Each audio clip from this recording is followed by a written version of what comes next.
రోహిణి నిజస్వరూపం తెలుసుకుని రోహిణి చంప పగలగొట్టిన మనోజ్, షాక్లో ప్రభావతి. ఇంతకు ఏం జరిగింది? అసలు రోహిణి నిజస్వరూపం తెలుసుకోవడం ఏంటి?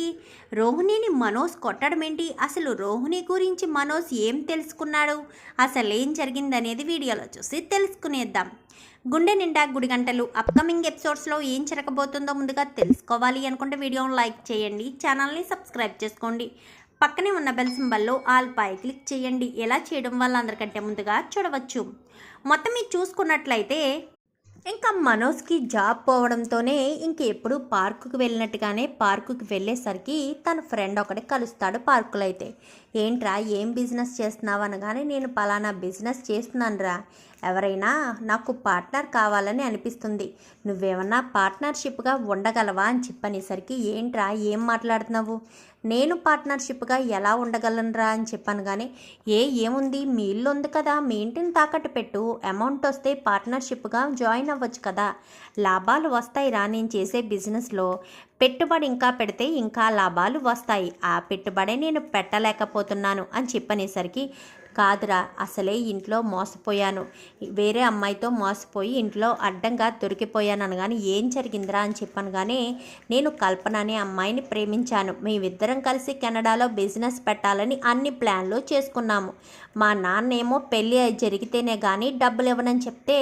పెళ్ళి చేసుకుంటానని అబద్ధం చెప్పి మరీ డబ్బులు తీసుకున్నాను అని చెప్పి అనేసరికి అయితే ఏమైందిరా అని చెప్పాను. కానీ ఏమైంది, డబ్బులు తీసుకున్నానా, ఆ డబ్బులు ఇద్దరికి జాయింట్ అకౌంట్ తీసుకొచ్చని కల్పన చెప్పడంతో జాయింట్ అకౌంట్ తీసుకున్నాను, అమౌంట్ కాస్త పెళ్ళికి కొన్ని నిమిషాల ముందు అమౌంట్ అకౌంట్లో పడేసరికి సరే అని నేను బట్టలన్నీ మార్చుకుని బయలుదేరదాం అనుకునేసరికి నా అకౌంట్లోంచి అమౌంట్ కాస్త ట్రాన్స్ఫర్ అయిపోయింది, కల్పన దగ్గరికి ట్రాన్స్ఫర్ అయిపోయింది అన్న విషయం తెలుసుకుని గబగబా అక్కడికి వెళ్ళేసరికి కల్పన లేదు, ఎవరూ లేరు, ఫ్లాట్ మొత్తం ఖాళీగా ఉంది.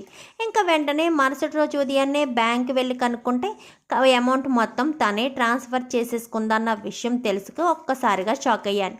ఇంకా తర్వాత అమ్మాయి ఫోన్ కాస్త స్విచ్ ఆఫ్ వచ్చింది, ఆ రకంగా మోసపోయాను. ఇంకా అక్కడ ఇక్కడ ఉంటూ కష్టాలు పడుతుంటే మా అమ్మ చూసి నన్ను మళ్ళీ ఇంట్లో చేర్చింది.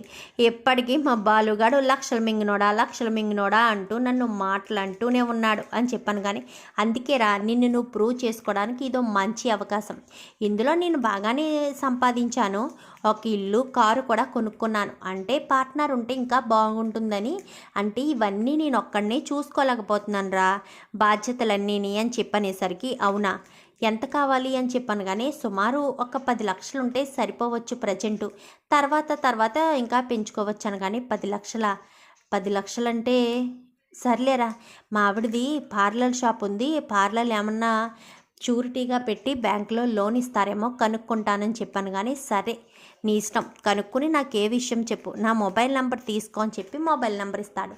ఇంకా ఆ విషయం కాస్త రోహిణిని డైరెక్ట్గా అడిగితే బెటర్ కదా, ఫోన్ చేసి అడగడం ఎందుకని పార్లర్కి వెళ్ళేసరికి రోహిణి కాస్త విద్య వాళ్ళ ఇంటికి వెళ్తుంది.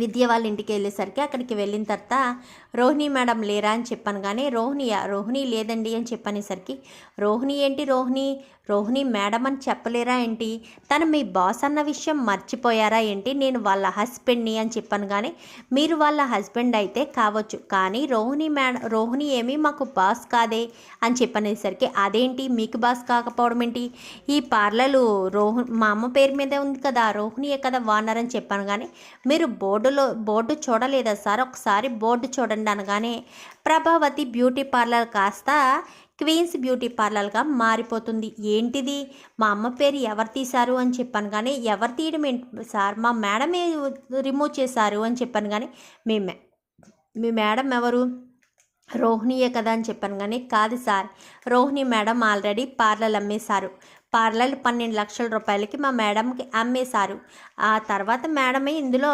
పనిచేస్తున్నారంతే ఒక వర్కర్గా, అంతే తప్ప రోహిణి గారికి ఇందులో ఎలాంటి పార్ట్నర్షిప్ ఏమీ లేదు అని చెప్పనేసరికి ఒక్కసారిగా మనోజ్ షాక్ అవుతాడు. ఇదేంటిది, రోహిణి పార్లర్ అమ్మేయడమేంటి, ఒక్క మాట కూడా చెప్పలేదు, అయినా మా అమ్మ మీద ఒక ప్రాపర్టీ ఉంది కదా అని నేను ఎంతో సంతోషపడితే ప్రాపర్టీ కూడా లేకుండా చేయడం ఏంటి, అసలు ఈ ప్రాపర్టీ అమ్మవలసిన అవసరం రోహిణికి ఏమొచ్చింది, ఈ విషయాన్ని నా దగ్గర ఎందుకు దాచిపెట్టింది అని చెప్పి మనోజ్ అయితే చాలా కోపంగా ఉంటాడు. మనోజు ఏ పని పాటు చేయకపోయినా తన దగ్గర అబద్ధాలు చెప్తే మాత్రం అస్సలు ఊరుకోనని ఇంతకుముందు 2-3 సార్లు రోహిణికి చెప్తాడు. ఇంకా చాలా కోపంగా ఉండేసరికి ఇంటికి వెళ్ళిపోతాడు. ఏమైందిరా అప్పుడే వచ్చేసావు అనగానే ఏమీ లేదమ్మా అని చెప్పి రూమ్కి వెళ్ళిపోతాడు. రోహిణి కాస్త బ్యూటీ పార్లర్కి వెళ్లకుండా నేరుగా ఇంటికి వచ్చేస్తుంది.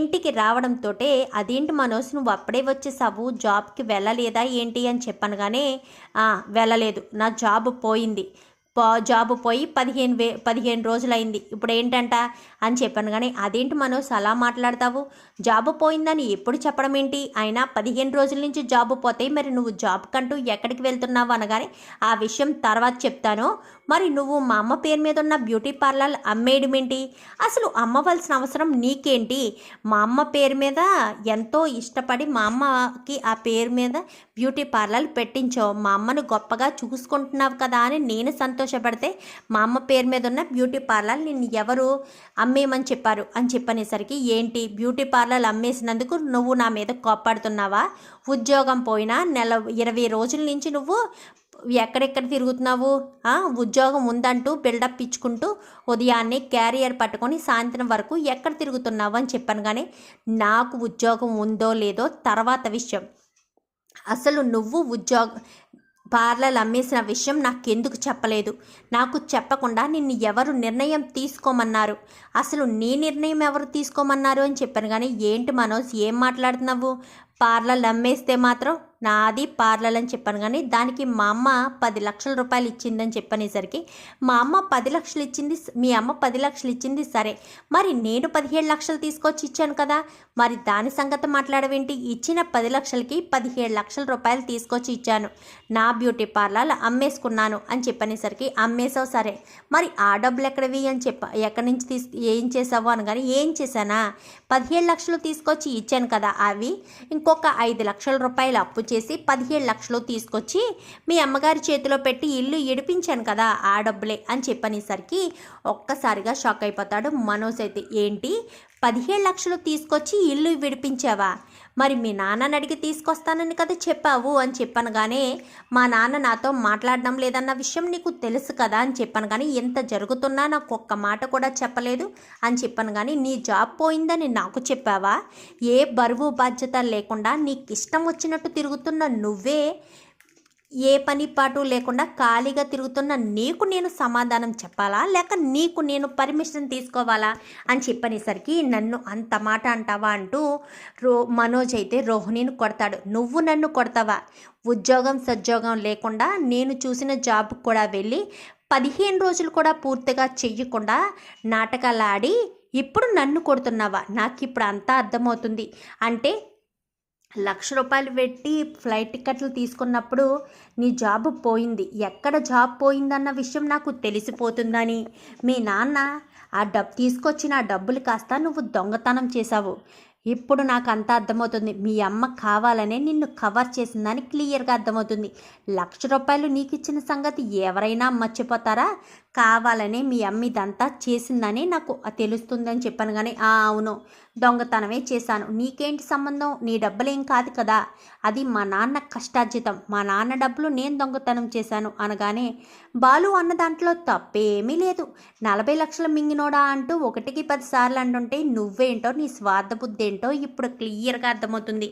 బాలు అనేది మంచి పనే, 40 లక్షలు తీసుకెళ్ళి మోసం చేసి ఇంట్లో వాళ్ళని 40 లక్షలు తీసుకువెళ్ళి కెనడాలో చేసుకుంటానని బాగానే నమ్మించి తీసుకెళ్ళావు, నిన్ను కాస్త ఇంకొకటి మోసం చేసింది, మంచి పని జరిగింది, నీకులాంటి వాడికి పెళ్ళి పెటాకులు అనవసరం, నీకులాంటి వాడిని నేను పెళ్లి చేసుకుని చాలా పెద్ద పొరపాటు చేశాను అంటూ ఇంకా రోహిణి మాట్లాడేసరికి నన్ను అంత మాట అంటావా అని చెప్పాను. కానీ మరి ఏమనాలి, నిన్ను అంత మాట అనకపోతే ఏం మాట అనాలి, నువ్వు ఉద్యోగం సద్యోగం లేకుండా పార్కులంట తిరగడం తప్పు కదా అని చెప్పనేసరికి నేను పార్కులో ఉన్నానని ఎవరు చూసారనగానే నిన్ను చూసిన వాళ్ళు నాకు చెప్పారు, కానీ నేను నమ్మలేదు, కానీ ఇప్పుడు క్లియర్గా అర్థమవుతుంది నువ్వు నిజంగానే పార్కులో ఉన్నావని, ఇంట్లో వాళ్ళందరినీ మోసం చేస్తున్నావని.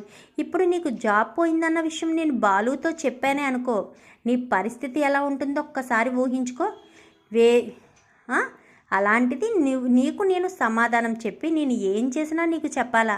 అయినా మా నాన్న దగ్గర నుంచి డబ్బులు తీసుకురావాల్సిన అవసరం నాకేంటి? అంటే నాకు లక్షలు వస్తాయని మా నాన్న కోటీశ్వరుడన్న విషయం తెలిసి నువ్వు నన్ను పెళ్లి చేసుకున్నావా? నా దగ్గర నుంచి ఒక్క రూపాయి రాదని కూడా నేను చెప్పాను. అయినా నా మాట వినిపించుకోకుండా మీరు పెళ్లి చేసుకున్నారు. కోట్ల రూపాయలు ఎందుకు వస్తాయి? మా నాన్న ఒక్క రూపాయి కూడా ఇవ్వరు, ఇచ్చినా నేను తీసుకోను. పార్లర్లు పెట్టడానికే మా నాన్న దగ్గర నుంచి నేను ఒక్క రూపాయి తీసుకొని ఇప్పుడు మీ ఇంట్లో సమస్యలు ఉంటే డబ్బులు తీసుకొని పట్టుకొచ్చిస్తానని ఎలా అనుకున్నావు? అయినా నీకు పార్లర్కి వెళ్ళవలసిన అవసరం ఏముంది అనగానే మా ఫ్రెండ్ బిజినెస్ ఫ్రెండ్ బిజినెస్ చేస్తున్నాడు, లోన్ ఇప్పేస్తే అది కూడా సర్వనాశనం చేసి ఇంకా ఈ బ్రతుకు కూడా లేకుండా చెయ్యాలనా? ఆల్రెడీ ఇంట్లో మీ నాన్న కష్టపడిన సొమ్ము కాస్త 40 లక్షలు తీసుకెళ్ళి నాశనం చేసుకొచ్చావు. ఇప్పుడు మళ్ళీనా ఇంకా ఇలాగే నువ్వు బిజినెస్లు చేస్తావా?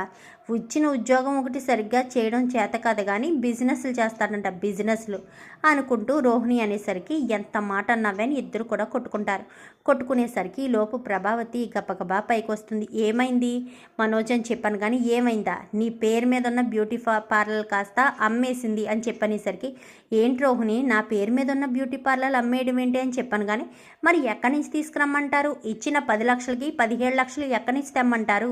అందుకే బ్యూటీ పార్లర్ అమ్మేసే మీకు 17 లక్షల రూపాయలు తీసుకొచ్చి ఇచ్చాను అనగానే మరి మీ నాన్న ఇచ్చారన్నారు అనగానే మా నాన్నగారు ఎందుకు ఇవ్వాలండి? మా డాడీ ఇస్తారని మీతో చెప్పానా? అయినా నాకు డబ్బు ఉందని మీరు పెళ్లి చేసుకున్నట్టు అనుకుంటున్నాను అని చెప్పినసరికి అది కాదమ్మా అని చెప్పినసరికి ఏం కాదు, మీరు ఇచ్చిన పార్లర్లు 10 లక్షలకి ఎత్తితే నేను 17 లక్షలు అమ్మేసి ఇచ్చేశాను. మీకు నాకు ఇంకా ఎలాంటి సంబంధం లేదు. మీరు డబ్బులు ఏమీ నన్ను అడిగే పని లేదు, నేను మీకు ఇవ్వాల్సిన అవసరం లేదు. మీ అబ్బాయికి జాబ్ చూసుకోమని చెప్పండి అని చెప్పి ఇంకా రోహిణి అక్కడి నుంచి వెళ్ళిపోతుంది. ఏంట్రా నీ జాబ్ పోయిందన్న విషయం కూడా తెలిసిపోయిందా ఏంటి అని చెప్పాను కానీ తెలిసింది అని చెప్పి ఇంకా మనోజ్ అంటాడు. మరి ఇప్పుడు ప్రభావతి ఏం చేస్తుంది, అసలు ఏం జరగబోతుంది అనేది రాబోయే ఎపిసోడ్స్లో చూసి తెలుసుకునేద్దాం.